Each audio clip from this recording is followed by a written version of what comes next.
Hello my dear students, ಹೇಗಿದ್ದೀರಾ ಎಲ್ಲರೂ? Welcome to Pallavi tutorials. ಮಕ್ಕಳು, ಇವತ್ತು ನಡೆದಿರುವಂತಹ ಬಿಸ್ನೆಸ್ ಸ್ಟಡೀಸ್ ವ್ಯವಹಾರ ಅಧ್ಯಯನ ವಿಷಯಕ್ಕೆ ಸಂಬಂಧಪಟ್ಟಾಗೆ ಕೀ ಆನ್ಸರ್ಸ್ನ ಹೇಳ್ತಾ ಇದ್ದೀನಿ. ಸೊ ಎಕ್ಸಾಮ್ ತುಂಬಾ ಈಸಿ ಇತ್ತು. ಮೋಸ್ಟ್ ಆಫ್ ಆಲ್ 2 ಅಂಕ, 4 ಅಂಕ, 8 ಅಂಕಕ್ಕೆ ಬಂದಿರುವಂಥ ಎಲ್ಲ ಪ್ರಶ್ನೆಗಳು ಇಂಪಾರ್ಟೆಂಟ್ ಆಗಿ ಯಾವ್ದು ಬರುತ್ತೆ ಅಂತ ನಾವೇನು ಹೇಳಿದ್ವಿ ಅದರಲ್ಲೇ ಬಂದಿತ್ತು. ಈಸಿಯಾಗಿ ಅಂಕಗಳನ್ನ ತಗೊಳ್ಳೋದಕ್ಕೆ ನಿಮಗೆ ಹೆಲ್ಪ್ಫುಲ್ ಆಗಿತ್ತು. ಹಾಕಿರುವಂಥ ಆನ್ಸರು, ಬರೆದಿರುವಂತಹ ಆನ್ಸರು ಕರೆಕ್ಟಾಗಿ ಇದೆಯೋ ಇಲ್ವೋ ಅನ್ನೋದನ್ನ ಒಂದು ಸಲ ಚೆಕ್ ಮಾಡ್ಕೊಳ್ಳಿ. ಯಾಕಂತ ಹೇಳಿದರೆ ನಿಮಗೆ ಬಂದ ತಕ್ಷಣ ಆನ್ಸರು ಕರೆಕ್ಟಾಗಿ ಇದೆಯೋ ಇಲ್ವೋ ಅನ್ನೋದ್ರ ಬಗ್ಗೆ ಒಂದು ಡೌಟು ಕ್ಲಿಯರ್ ಆಗೋವರೆಗೂ ಕೂಡ ನೆಕ್ಸ್ಟ್ ಸಬ್ಜೆಕ್ಟನ್ನು ನೀವು ಓದಕ್ಕೆ ಹೋಗಲ್ಲ. ಹಾಗಾಗಿ ಆನ್ಸರ್ನ ಕ್ಲಿಯರ್ ಮಾಡಿಕೊಂಡು ನೆಕ್ಸ್ಟ್ ಯಾವ ಸಬ್ಜೆಕ್ಟ್ ಇದೆ ಅದನ್ನು ಓದಬೇಕು. ಆರ್ಟ್ಸ್ ಅವರಿಗೆ ಪೊಲಿಟಿಕಲ್ ಸೈನ್ಸ್ ಇದೆ. ಪೊಲಿಟಿಕಲ್ ಸೈನ್ಸಿಗೆ ಸಂಬಂಧಪಟ್ಟಾಗೆ ಆಲ್ಮೋಸ್ಟ್ ಎಲ್ಲ ಇಂಪಾರ್ಟೆಂಟ್ ಕ್ವಶನ್ಸ್ ಆನ್ಸರ್ಸ್ನ ಹಾಕಿದ್ದೀನಿ ಆಲ್ರೆಡಿ. ಆ ಒಂದು ವಿಡಿಯೋದ ಲಿಂಕು ನಿಮಗೆ ಡಿಸ್ಕ್ರಿಪ್ಷನಲ್ಲಿ ಎಲ್ಲಿ ಯಾವ ಪೊಲಿಟಿಕಲ್ ಸೈನ್ಸ್ ವಿಡಿಯೋ ನೋಡಿದ್ರೂ ಕೂಡ ಸಿಗುತ್ತೆ. ಕಮೆಂಟಲ್ಲಿ ನೋಡಿ ನೀವು ಹೋಗಿ. ಇಲ್ಲಿ ಕೊಟ್ಟಿರುವಂಥ ಪ್ರಶ್ನೆಗಳಲ್ಲಿ ಮೊದಲಿಗೆ ಬಹು ಆಯ್ಕೆ ಪ್ರಶ್ನೆಗಳು. ಭಾಗ ಎ ಯಲ್ಲಿ ನಿರ್ವಹಣೆಯ ಸಾಮಾಜಿಕ ಉದ್ದೇಶವು ಅಂತ ಕೊಟ್ಟಿದ್ದಾರೆ. ಮಕ್ಕಳೇ, ನಿರ್ವಹಣೆಯಲ್ಲಿ 3 ರೀತಿಯ ಉದ್ದೇಶ: ಆರ್ಥಿಕ ಉದ್ದೇಶ, ಸಾಮಾಜಿಕ ಉದ್ದೇಶ, ವೈಯಕ್ತಿಕ ಉದ್ದೇಶ. ಪ್ರತಿ ಮಾದರಿ ಪ್ರಶ್ನೆ ಪತ್ರಿಕೆಯಲ್ಲೂ ಕೂಡ ಆರ್ಥಿಕ ಉದ್ದೇಶದ ಬಗ್ಗೆ, ಸಾಂಸ್ಥಿಕ ಉದ್ದೇಶಗಳ ಬಗ್ಗೆ 2 ಕ್ವಶನ್ ಪೇಪರಲ್ಲೂ ಕೂಡ ರಿಪೀಟ್ ಆಗಿತ್ತು. ಯಾವುದು? ಅಸ್ತಿತ್ವ, ಲಾಭ, ಬೆಳವಣಿಗೆ. ಇಲ್ಲಿ ಕೇಳಿರೋದೇನು? ಸಾಮಾಜಿಕ ಉದ್ದೇಶ.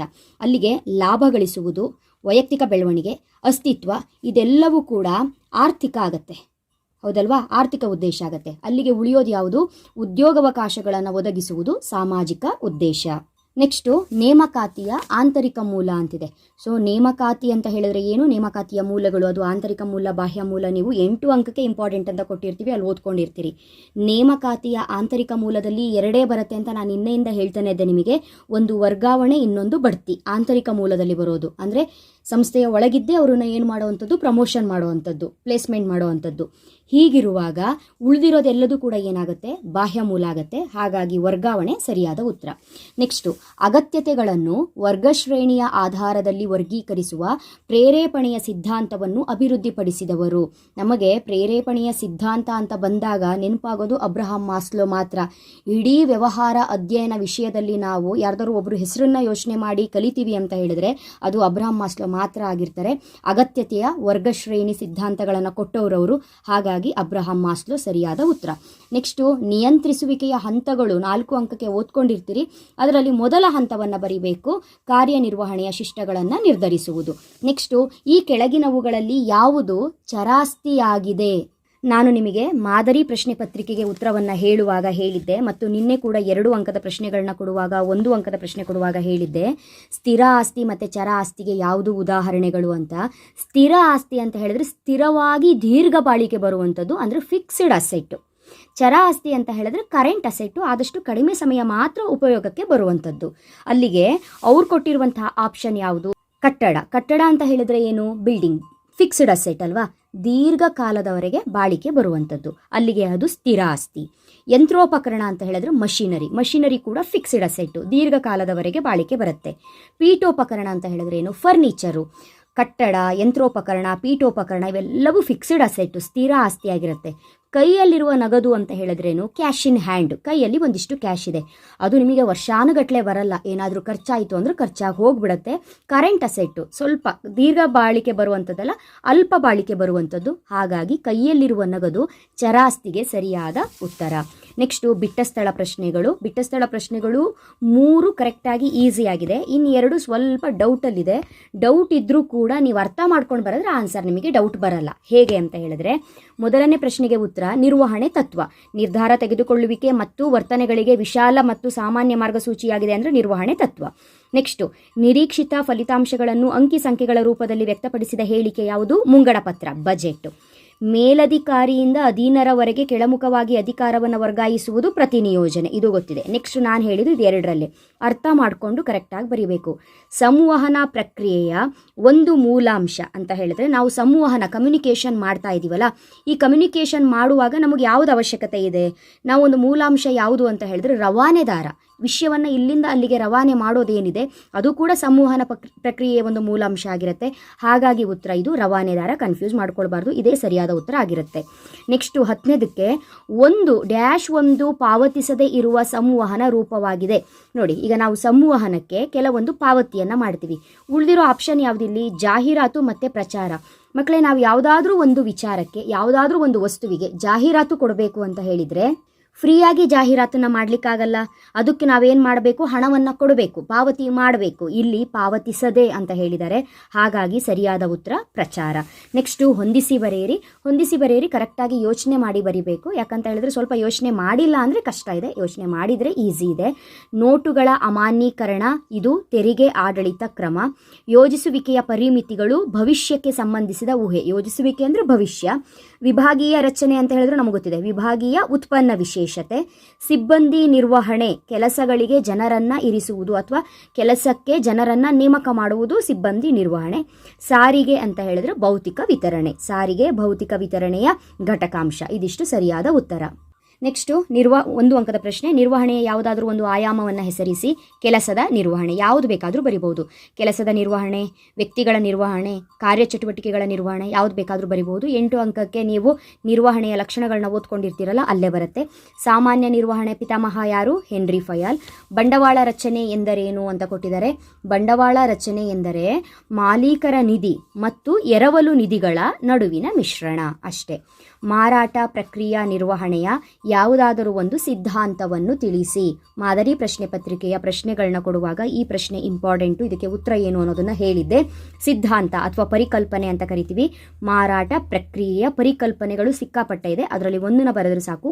ಉತ್ಪಾದನಾ ಪರಿಕಲ್ಪನೆ. ಜಿಲ್ಲಾ ಬಳಕೆದಾರರ ಕುಂದುಕೊರತೆಗಳ ಪರಿಹಾರ ಆಯೋಗದಲ್ಲಿ ಕೋರಬಹುದಾದ ಹಣಕಾಸಿನ ಮಿತಿ ಎಷ್ಟು? ಗ್ರಾಹಕರ ಸಂರಕ್ಷಣೆ ವಿಧಾನ ಒಂದು ಪಾಠದಲ್ಲಿ ನಾವು ಓದಿರ್ತೀವಿ. ಜಿಲ್ಲಾ ಗ್ರಾಹಕ ವೇದಿಕೆಯಲ್ಲಿ ನಾವು ಎಲ್ಲಿವರೆಗೆ ನಮಗೆ ಮೋಸ ಆಗಿದ್ರೆ ನಾವು ಕಂಪ್ಲೇಂಟ್ ಮಾಡಬಹುದು ಅಂತ ಹೇಳಿದರೆ 20 ಲಕ್ಷದ ಒಳಗೆ. 20 ಲಕ್ಷ ಮೀರಿರಬಾರ್ದು. 20 ಲಕ್ಷ ಮೀರಿದ್ರೆ ಅದು ರಾಜ್ಯ ಆಯೋಗಕ್ಕೆ ಹೋಗುತ್ತೆ. ಹಾಗಾಗಿ ಜಿಲ್ಲಾ ಆಯೋಗ ಅಂತ ಹೇಳಿದ್ರೆ 20 ಲಕ್ಷದವರೆಗೆ. ಓಕೆನಾ? ನೆಕ್ಸ್ಟು ಭಾಗ ಬಿ ಯಲ್ಲಿ ಕೇಳಿರುವಂತಹ 2 ಅಂಕದ ಬಹುಮುಖ್ಯ ಪ್ರಶ್ನೆಗಳು. ಏನೂ ಇಲ್ಲ, ಸ್ವಲ್ಪ ಅರ್ಥ ಮಾಡಿಕೊಂಡ್ರೆ 3ನೇ ಪ್ರಶ್ನೆ ಈಸಿ ಇತ್ತು. ನೀವು ಈ ಪ್ರಶ್ನೆ ನೋಡಿ ಸ್ವಲ್ಪ ಟೆನ್ಷನ್ ಮಾಡ್ಕೊಂಡಿರ್ತೀರಿ. ಆದರೆ ವಿಷಯ ಏನು ಅಂದರೆ ಈ ಪ್ರಶ್ನೆಗೆ ಉತ್ತರ ನಿಮ್ಮ ಕ್ವಶನ್ ಪೇಪರಲ್ಲೇ ಇತ್ತು. ಸಮನ್ವಯತೆಯ ಯಾವುದಾದರೂ 2 ಲಕ್ಷಣ ನಿನ್ನೆ ಕೊಟ್ಟಿರುವಂಥ 2 ಅಂಕದಲ್ಲಿ ಬಂದಿದೆ. ನಾನು ಇನ್ನು 2 ಅಂಕಕ್ಕೆ ಪ್ರಶ್ನೆಗಳನ್ನ ಕೊಡುವಾಗ ಮೊದಲ ಪ್ರಶ್ನೆನೇ ಇದು ಕೊಟ್ಟಿದ್ದೆ ನಿಮಗೆ, ಇಂಪಾರ್ಟೆಂಟ್ ಅಂತ ಹೇಳಿ. ಸಮನ್ವಯತೆಯು ಗುಂಪು ಪರಿಶ್ರಮವನ್ನು ಸಂಯೋಜಿಸುತ್ತದೆ. ಸಮನ್ವಯತೆಯು ಕ್ರಿಯೆಯ ಏಕತೆಯನ್ನು ಖಚಿತಗೊಳಿಸುತ್ತದೆ. ಅಥವಾ ಸಮನ್ವಯತೆಯು ನಿರಂತರ ಪ್ರಕ್ರಿಯೆಯಾಗಿದೆ. ಸಮನ್ವಯತೆಯು ಎಲ್ಲ ವ್ಯವಸ್ಥಾಪಕರ ಜವಾಬ್ದಾರಿಯಾಗಿದೆ. ಸಮನ್ವಯತೆಯು ಉದ್ದೇಶಪೂರ್ವಕ ಕಾರ್ಯವಾಗಿದೆ. ಯಾವುದು ಬೇಕಿದ್ರೂ ಬರೀಬಹುದು. ಶ್ರೇಣೀಕೃತ ಸರಪಳಿ ಎಂದರೇನು? ಇದು ಮಾದರಿ ಪ್ರಶ್ನೆ ಪತ್ರಿಕೆಯಲ್ಲಿ ಇದ್ದಂತಹ ಪ್ರಶ್ನೆ. ಉತ್ತರ ನಿಮಗೆಲ್ಲರೂ ಕೂಡ ಕಲ್ತ್ಕೊಂಡಿರ್ತೀರಿ. ಒಂದು ಸಂಸ್ಥೆಯ ಉನ್ನತ ಮಟ್ಟದ ಅಧಿಕಾರಿಯಿಂದ ಕೆಳ ಹಂತದ ನೌಕರರವರೆಗೆ ಕಂಡುಬರುವಂತಹ ಔಪಚಾರಿಕ ಅಧಿಕಾರದ ಮಾರ್ಗವನ್ನು ನಾವೇನಂತ ಕರಿತೀವಿ? ಶ್ರೇಣೀಕೃತ ಸರಪಳಿ ಅಂತ ಕರಿತೀವಿ. ನೆಕ್ಸ್ಟು ಒಂದು ಪ್ರಶ್ನೆಯನ್ನು ಕೊಟ್ಟಿದ್ದಾರೆ. ಯೋಜಿಸುವಿಕೆ ಅಧ್ಯಾಯದ ಮೇಲೆ ಈ ವರ್ಷದಲ್ಲಿ ಸರಕುಗಳ ಮಾರಾಟ ಪ್ರಮಾಣವನ್ನು 10% ಹೆಚ್ಚಳ ಮಾಡುವುದು. ಅಂಕಿ ಸಂಖ್ಯೆಯಲ್ಲಿದೆ ನೋಡಿರಿ. ಹೌದಾ? 10% ಅಂತ ಹೇಳಿದ್ರೆ ನೀವು ಹಿಂದೆ ಬಿಟ್ಟ ಸ್ಥಳ ಪ್ರಶ್ನೆಗೆ ಬನ್ನಿ. ನಿರೀಕ್ಷಿತ ಫಲಿತಾಂಶಗಳನ್ನು ಅಂಕಿ ಸಂಖ್ಯೆಗಳ ರೂಪದಲ್ಲಿ ವ್ಯಕ್ತಪಡಿಸಿದ ಹೇಳಿಕೆ ಯಾವುದು? ಮುಂಗಡ ಪತ್ರ ಅಂತ ಹೇಳಿದ್ರೆ ನೀವಿಲ್ಲಿ ಇದಕ್ಕೆ ಉತ್ತರ ಮುಂಗಡ ಪತ್ರ ಅಂತ ಬರೆದ್ರೆ ಆಯಿತು. ಅಷ್ಟೇ, 1 ಅಂಕ ಸಿಕ್ಕೋಯ್ತು. ನೆಕ್ಸ್ಟು ಶಾಲೆಯಲ್ಲಿ ಗುರುತಿನ ಒಂದು ಚೀಟಿಯನ್ನು ಹಾಕ್ಕೊಳ್ಬೇಕು ಅಥವಾ ನೌಕರರು ಗುರುತಿನ ಚೀಟಿಯನ್ನು ಧರಿಸಿರಬೇಕು. Identity card, wear identity cards ಅಲ್ವಾ, ಓದಿದೀವಿ ನಾವು ಇದು ಅಂತ ಹೇಳಿದ್ರೆ ಏನು? ರೂಲ್ಸು. ಅದಕ್ಕೆ ಇಲ್ಲಿ ನಿಯಮ ಅಂತ ಬರೆದ್ರೆ ಆಯಿತು. ನೆಕ್ಸ್ಟು ಸಂಘಟಿಸುವಿಕೆಯನ್ನು ವ್ಯಾಖ್ಯಾನಿಸಿ ಅಂತ ಕೇಳಿದಾಗ ವ್ಯಾಖ್ಯಾನವನ್ನೇ ಬರಿಬೇಕು. ಥಿಯೋ ಹೈಮನ್ ರವರ ಪ್ರಕಾರ ಸಂಘಟಿಸುವಿಕೆಯು ಸಂಸ್ಥೆಯ ಕಾರ್ಯಚಟುವಟಿಕೆಗಳನ್ನು ವ್ಯಾಖ್ಯಾನಿಸಿ ಮತ್ತು ಗುಂಪುಗೂಡಿಸಿ ಅವುಗಳ ನಡುವೆ ಅಧಿಕಾರ ಸಂಬಂಧಗಳನ್ನು ಸ್ಥಾಪಿಸುವ ಒಂದು ಪ್ರಕ್ರಿಯೆಯಾಗಿದೆ. ಮುಂದಿನ ಪ್ರಶ್ನೆ, ಸಿಬ್ಬಂದಿ ನಿರ್ವಹಣೆಯಲ್ಲಿ ಅಭಿಶಿಕ್ಷಣದ ಅರ್ಥವನ್ನು ನೀಡಿ ಅಂತ ಕೇಳಿದ್ದಾರೆ. ಮಕ್ಕಳೇ, ಅಭಿಶಿಕ್ಷಣ ಪ್ಲೇಸ್ಮೆಂಟ್ ಆ್ಯಂಡ್ ಓರಿಯೆಂಟೇಷನ್ ಅಂತ ಒಂದು ಕಾನ್ಸೆಪ್ಟ್ ಇದೆ, ಆಯಿತಾ? ಪ್ಲೇಸ್ಮೆಂಟ್ ಅಂತ ಹೇಳಿದ್ರೆ ನೇಮಕಾತಿ. ಏನು ಮಾಡಬೇಕು? ಯಾವ ವ್ಯಕ್ತಿ ಯಾವ ಕೆಲಸಕ್ಕೆ ಸೇರಿದ್ದಾನೋ ಆ ಕೆಲಸಕ್ಕೆ ಅವನನ್ನು ಸೇರಿಸ್ಕೊಂಡು ಜಾಯಿನ್ ಮಾಡಿ ಆ ಕೆಲಸಕ್ಕೆ ಅವನನ್ನು ಕೂರಿಸೋದು, ಆಯಿತಾ? ಅಭಿಶಿಕ್ಷಣ ಅಂತ ಹೇಳಿದ್ರೆ ಒಬ್ಬ ವ್ಯಕ್ತಿ ಹೊಸದಾಗಿ ಒಂದು ಆಫೀಸಿಗೆ ಕೆಲಸಕ್ಕೆ ಸೇರ್ಕೊಂಡ ಅಂತ ಹೇಳಿದ್ರೆ ಉಳಿದಿರೋರಿಗೆಲ್ಲ ನಾವು ಪರಿಚಯ ಮಾಡಿಸ್ತೀವಿ ನೋಡಿ. ಉಳಿದಿರುವಂತಹ ನೌಕರರಿಗೆ ಪರಿಚಯ ಮಾಡಿಕೊಡೋದೇನಿದೆ ಅದು ಅಭಿಶಿಕ್ಷಣ. ಓಕೆನಾ? ನೆಕ್ಸ್ಟು ನಾಯಕತ್ವದ ಯಾವುದಾದ್ರೂ 2 ಶೈಲಿಗಳನ್ನು ತಿಳಿಸಿ. ಇದು ಕೂಡ ಮಾದರಿ ಪ್ರಶ್ನೆ ಪತ್ರಿಕೆಯಲ್ಲಿ ಬಂದಂಥ ಪ್ರಶ್ನೆನೇ. ಸರ್ವಾಧಿಕಾರಿ ನಾಯಕ, ಪ್ರಜಾಪ್ರಭುತ್ವವಾದಿ ನಾಯಕ, ನಿಯಂತ್ರಣ ಮುಕ್ತವಾದಿ ನಾಯಕ. ಮುಂದಿನ ಪ್ರಶ್ನೆ, ನಿಯಂತ್ರಿಸುವಿಕೆಯ ಯಾವುದಾದರೂ 2 ಪ್ರಾಮುಖ್ಯತೆಯನ್ನು ಬರೆಯಿರಿ. ಇದು ಕೂಡ ಮಾದರಿ ಪ್ರಶ್ನೆ ಪತ್ರಿಕೆಯಲ್ಲಿ ಇದ್ದಂತಹ ಪ್ರಶ್ನೆನೇ, ಅದಕ್ಕಾಗಿ ಉತ್ತರಗಳೆಲ್ಲ ರೆಡಿ ಇದೆ. ನಿಯಂತ್ರಿಸುವಿಕೆಯ ಪ್ರಾಮುಖ್ಯತೆ, ಸಂಘಟನಾತ್ಮಕ ಗುರಿಗಳನ್ನು ಸಾಧಿಸುವುದು, ಶಿಷ್ಟಗಳ ನಿಖರತೆಯನ್ನು ನಿರ್ಣಯಿಸುವುದು, ಸಂಪನ್ಮೂಲಗಳನ್ನು ಸಮರ್ಥವಾಗಿ ಉಪಯೋಗಿಸುವುದು, ಉದ್ಯೋಗಿ ಪ್ರೇರೇಪಣೆಯನ್ನು ಉತ್ತಮಗೊಳಿಸುವುದು, ಕ್ರಮಬದ್ಧತೆ ಮತ್ತು ಶಿಸ್ತನ್ನು ಖಾತರಿಗೊಳಿಸುವುದು, ಕಾರ್ಯದಲ್ಲಿ ಸಮನ್ವಯತೆಯನ್ನು ಸಾಧ್ಯವಾಗಿಸುತ್ತದೆ. ಇದಿಷ್ಟರಲ್ಲಿ ಯಾವುದೇ 2 ಪಾಯಿಂಟ್ ಬರೆದಿದ್ರು ಕೂಡ ಉತ್ತರ ಸರಿಯಾಗಿರುತ್ತೆ. ನೆಕ್ಸ್ಟು ಮುಂದಿನ ಪ್ರಶ್ನೆ, ಬಂಡವಾಳ ಮುಂಗಡ ಪತ್ರ ನಿರ್ಣಯದ ಮೇಲೆ ಪರಿಣಾಮ ಬೀರುವ 2 ಅಂಶಗಳನ್ನು ತಿಳಿಸಿ. ಇದಕ್ಕೆ ಉತ್ತರ, ಯೋಜಿತ ಕಾರ್ಯದ ನಗದು ಹರಿವುಗಳು, ಪ್ರತಿಫಲ ದರ. ದೀರ್ಘ ಬಾಳಿಕೆಯ ಉತ್ಪನ್ನಗಳಿಗೆ 2 ಉದಾಹರಣೆಗಳನ್ನು ಕೊಡಿ. ನೋಡಿ, ಈ ಪ್ರಶ್ನೆನೂ ಕೂಡ ನಿಮಗೆ ಪ್ರಶ್ನೆ ಪತ್ರಿಕೆಯಲ್ಲೇ ಇದೆ. ದೀರ್ಘ ಬಾಳಿಕೆ ಉತ್ಪನ್ನ ಅಂತ ಹೇಳಿದ್ರೆ ಅತಿ ಹೆಚ್ಚು ದಿನ ಬಾಳಿಕೆ ಬರುವಂತಹ ಉತ್ಪನ್ನ ಅಂತ ಹೇಳಿದ್ರೆ ಅದು ಯಾವುದು? ಸ್ಥಿರ ಆಸ್ತಿ. ನಿಮಗಿಲ್ಲಿ 5ನೇ ಪ್ರಶ್ನೆ, ಈ ಕೆಳಗಿನವುಗಳಲ್ಲಿ ಯಾವುದು ಚರಾಸ್ತಿಯಾಗಿದೆ ಅಂತ ಕೇಳಿದಾರಲ್ಲ. ಚರಾಸ್ತಿ ಇದು ಒಂದೇ, ಉಳಿದಿದ್ದೆಲ್ಲವೂ ಏನು? ಸ್ಥಿರ ಆಸ್ತಿ. ಸ್ಥಿರ ಆಸ್ತಿ ಅಂದರೆ ಕಟ್ಟಡ ಆಗಿರ್ಬೋದು, ಬಿಲ್ಡಿಂಗ್ ಆಗಿರ್ಬೋದು, ಮಷಿನರಿ ಆಗಿರ್ಬೋದು, ಪೀಠೋಪಕರಣ, ಇವೆಲ್ಲವೂ ದೀರ್ಘ ಬಾಳಿಕೆ ಬರುವಂತಹ ಉತ್ಪನ್ನಗಳು. ಹಾಗಾಗಿ ಅದನ್ನೇ ಇಲ್ಲಿ ಬರೆದ್ರೆ ಸಾಕು. ಹೌದಾ? ಯಂತ್ರ, ಕಟ್ಟಡ, ಪೀಠೋಪಕರಣ ಯಾವ್ದು ಬೇಕಾದರೂ ಬರಿಬಹುದು. ಬಳಕೆದಾರರ ರಕ್ಷಣಾ ಕಾಯ್ದೆಯ ಅಡಿಯಲ್ಲಿ ಬಳಕೆದಾರರಿಗೆ ಲಭ್ಯವಿರುವ ಯಾವುದಾದರೂ 2 ಪರಿಹಾರಗಳನ್ನು ತಿಳಿಸಿ. ಇದೇನು ವಿಶೇಷವಾಗಿರೋ ಪ್ರಶ್ನೆ ಅಲ್ಲ, ಇದು ಕೂಡ ಮಾದರಿ ಪ್ರಶ್ನೆ ಪತ್ರಿಕೆಯಲ್ಲಿ ಇದ್ದಂತಹ ಪ್ರಶ್ನೆನೇ. ಹಾಗಾಗಿ ಸಾಕಷ್ಟು ಪ್ರಶ್ನೆಗಳು ರಿಪೀಟ್ ಆಗಿದೆ. 3 ಮಾದರಿ ಪ್ರಶ್ನೆ ಪತ್ರಿಕೆಗಳನ್ನು ಕರೆಕ್ಟಾಗಿ ನೀವು ಪ್ರಿಪೇರ್ ಆಗಿದ್ರೆ ಉತ್ತಮ ಅಂಕಗಳನ್ನು ನೀವು ಗಳಿಸ್ತೀರಿ. ಇಲ್ಲಿ ಸರಕಿನಲ್ಲಿರುವ ನ್ಯೂನತೆಯನ್ನು ಅಥವಾ ಸೇವೆಯಲ್ಲಿನ ಕೊರತೆಯನ್ನು ತೊಡೆದು ಹಾಕಬೇಕು, ಒಂದು ಪರಿಹಾರ. ಅಥವಾ ದೋಷಪೂರಿತ ವಸ್ತುವಿನ ಬದಲಿಗೆ ದೋಷರಹಿತವಾದ ಹೊಸದನ್ನು ಕೊಡಬೇಕು. ಅಥವಾ ವಸ್ತುವಿಗೆ ಪಾವತಿಸಿದಂತಹ ಹಣವನ್ನು, ಸೇವೆಗೆ ನೀಡಿದ ವೆಚ್ಚವನ್ನು ಮರುಪಾವತಿ ಮಾಡಬೇಕು. ಅಥವಾ ಅದು ಸರಿ ಇಲ್ಲ, ಅದು ದೋಷಪೂರಿತವಾಗಿದೆ ಅಂತ ಹೇಳಿದ್ರೆ ಮರುಪಾವತಿ ಮಾಡಬೇಕು. ಇದೆಲ್ಲ ಪರಿಹಾರಗಳು. ನೆಕ್ಸ್ಟು ಭಾಗ ಸಿ ಯಲ್ಲಿ ಕೇಳಿರುವಂತಹ 4 ಅಂಕದ ಪ್ರಶ್ನೆ, ರಿಪೀಟ್ ಕ್ವಶನ್ನು. ನಿಮ್ಮ ಮಾದರಿ ಪ್ರಶ್ನೆ ಪತ್ರಿಕೆಯಲ್ಲಿ ಇದೇ ಪ್ರಶ್ನೆ ಇತ್ತು. ಖಂಡಿತವಾಗ್ಲೂ ಕೂಡ ಉತ್ತರವನ್ನು ಬರೆದಿರ್ತೀರಿ. ನಾನು ಕೊನೆ ಮೂಮೆಂಟಲ್ಲೂ ನಿಮಗೆ ಈ ಒಂದು ಪ್ರಶ್ನೆಗೆ ಉತ್ತರವನ್ನು ಹೇಳಿದ್ದೆ. FW ಟೇಲರ್ ಅವರು ಕೊಡುಗೆ ನೀಡಿದ ವೈಜ್ಞಾನಿಕ ನಿರ್ವಹಣೆಯ ತತ್ವಗಳನ್ನು ಸಂಕ್ಷಿಪ್ತವಾಗಿ ಬರೆಯಿರಿ. ಇದಕ್ಕೆ ಉತ್ತರ, ವಿಜ್ಞಾನ ಹೆಬ್ಬೆರಳ ನಿಯಮವಲ್ಲ, ಗುಂಪುಗಾರಿಕೆ ಮತ್ತು ಸಾಮರಸ್ಯ, ಸಹಕಾರ ಪ್ರತ್ಯೇಕತಾವಾದವಲ್ಲ, ಕೆಲಸಗಾರ ಅಭಿವೃದ್ಧಿ ಹಾಗೂ ದಕ್ಷತೆಯಲ್ಲಿ ಉತ್ತಮ ಬೆಳವಣಿಗೆ. ವಿವರಣೆ ಸಹಿತ ಬರೆದಿರಬೇಕಾಗತ್ತೆ. ನೆಕ್ಸ್ಟು, ವ್ಯವಸ್ಥಾಪಕರಿಗೆ ವ್ಯವಹಾರ ಪರಿಸರದ ಅರ್ಥ ಮಾಡಿಕೊಳ್ಳುವಿಕೆ ಹೇಗೆ ಪ್ರಮುಖವಾಗಿದೆ ಎಂಬುದನ್ನು ಯಾವುದಾದರೂ 4 ಅಂಶಗಳ ಮೂಲಕ ವಿವರಿಸಿ. ಈ ಪ್ರಶ್ನೆಯನ್ನು ಕೂಡ ನಾನು ನಿಮಗೆ ಕೊಟ್ಟಿದ್ದೆ. ವ್ಯವಹಾರ ಪರಿಸರ ಅಧ್ಯಾಯ ತುಂಬಾ ಇಂಪಾರ್ಟೆಂಟು. ಇದರಲ್ಲಿ ನೀವು ಕೇವಲ 3 ಪ್ರಶ್ನೆಗಳನ್ನ ನೋಡಿಕೊಂಡ್ರೆ ಸಾಕು ಮಕ್ಕಳೇ ಅಂತ ಹೇಳಿದ್ದೆ. ಅದರಲ್ಲಿ ವ್ಯವಹಾರ ಪರಿಸರದ ಆಯಾಮಗಳು, ವ್ಯವಹಾರ ಪರಿಸರದ ಲಕ್ಷಣಗಳು, ವ್ಯವಹಾರ ಪರಿಸರದ ನೆಕ್ಸ್ಟು ಅಂಶಗಳು. ಸೇಮ್ ಕ್ವಶನ್ನು, ಇದೇ ಪ್ರಶ್ನೆ ಡೈರೆಕ್ಟಾಗಿ ಕೊಟ್ಟಿದ್ದೆ ನಾನು. ವ್ಯವಸ್ಥಾಪಕರಿಗೆ ವ್ಯವಹಾರ ಪರಿಸರದ ಅರ್ಥ ಮಾಡಿಕೊಳ್ಳುವಿಕೆ ಹೇಗೆ ಪ್ರಾಮುಖ್ಯವಾಗಿದೆ. ನೋಡಿ, ಇದು ನಿಮಗೆ ಕ್ವಶನ್ ಪೇಪರ್ಲಿರುವಂಥ ಪ್ರಶ್ನೆ. ಈ ಪ್ರಶ್ನೆ ಸೇಮ್ ಇದೆ, ಏನೂ ಚೇಂಜಸ್ ಇಲ್ಲ. ಇದಕ್ಕೆ ಉತ್ತರ ನೀವಿಲ್ಲಿ ಯಾವುದಾದ್ರೂ 2 ಪಾಯಿಂಟನ್ನು ಬರೆದಿದ್ರೆ ನಡೆಯುತ್ತೆ. ಇದು ನಿನ್ನೆ ನಾನು ಹೇಳಿದ್ದೆ ನಿಮಗೆ. ಇದು ಸಂಸ್ಥೆಗೆ ಅಪಾಯ ಮತ್ತು ಎಚ್ಚರಿಕೆಯ ಸೂಚನೆಗಳನ್ನು ಗುರುತಿಸಲು ಸಹಾಯ ಮಾಡುತ್ತದೆ. ಇದು ಉಪಯುಕ್ತ ಸಂಪನ್ಮೂಲಗಳನ್ನು ಹೊಂದಲು ಸಹಾಯ ಮಾಡುತ್ತದೆ. ಇದು ಕ್ಷಿಪ್ರ ಬದಲಾವಣೆಗಳನ್ನು ಸಮರ್ಥವಾಗಿ ನಿಭಾಯಿಸಲು ಸಹಾಯ ಮಾಡುತ್ತದೆ. ಕಾರ್ಯನಿರ್ವಹಣೆಯನ್ನು ಸುಧಾರಿಸಲು ಇದು ಸಹಾಯ ಮಾಡುತ್ತದೆ. ಇದು ಸಂಸ್ಥೆಗೆ ಅವಕಾಶಗಳನ್ನು ಗುರುತಿಸಲು ಮತ್ತು ಪ್ರಾರಂಭಿಕ ಅನುಕೂಲತೆಗಳನ್ನು ಪಡೆಯಲು ಅನುವು ಮಾಡುತ್ತದೆ. ನೆಕ್ಸ್ಟ್ ನಿಮಗೆ ಇದೇ ಅಧ್ಯಾಯದಲ್ಲಿ ವ್ಯವಹಾರ ಪರಿಸರದ ಆಯಾಮಗಳನ್ನ ನೋಡ್ಕೊಳ್ಳಿ. ಅವ್ರು ಕೊಟ್ಟಿರುವಂಥ ಲೈನನ್ನು ಸರಿಯಾಗಿ ಓದಿ ಅದು ಯಾವ ಪರಿಸರ ಆಗುತ್ತೆ ಅನ್ನೋದನ್ನ ಕರೆಕ್ಟಾಗಿ ಕಂಡುಹಿಡಿದು ಬರೀರಿ ಅಂತ ಹೇಳಿದ್ದೆ.